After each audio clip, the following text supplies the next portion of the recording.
During World War II, African Americans joined the Army to escape the poverty that surrounded them. The war provided food and shelter, something they couldn't get at home.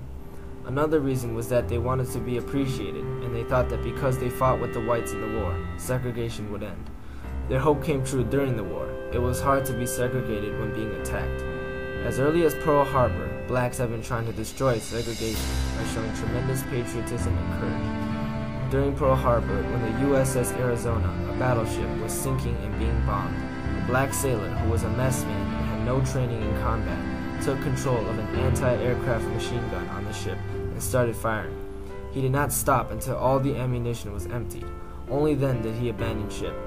The man's name was Dory Miller, and the Navy awarded him a Medal of Honor for his courage. But at home, discrimination was still as strong as ever.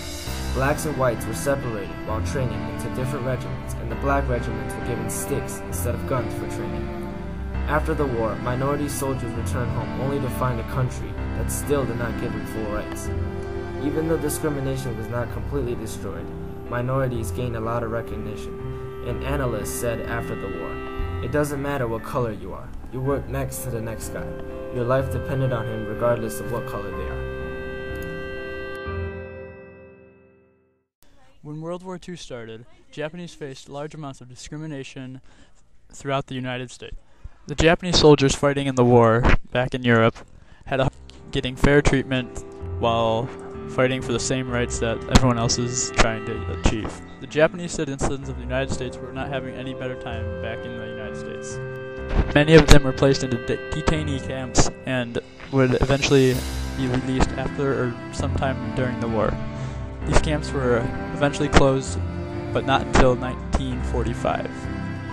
The citizens who owned well-doing businesses in the United States, mostly in the southwest region of the United States, were having trouble keeping their businesses going due to extreme discrimination.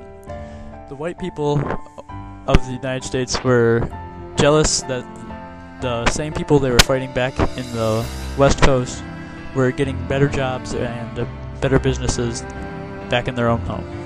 There was also home discrimination when it came to the Japanese. Many of them were not allowed to live near naval bases or any type of army base or defensive base due to the fact that the American government believed that many of them or some of them could be spies. Many of these things did not change until the war was over or many years after. While many minorities fought overseas to change the situation in Europe, many also helped to change the social situation here at the home front. For example, African Americans were very unhappy with the social situation in the 1940s, mainly the severe discrimination against African Americans. While they worked hard and fought bravely over in Europe, they also worked to end discrimination at home.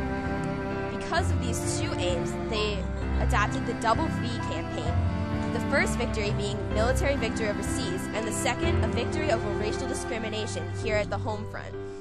They worked, lobbied, boycotted, did everything they could.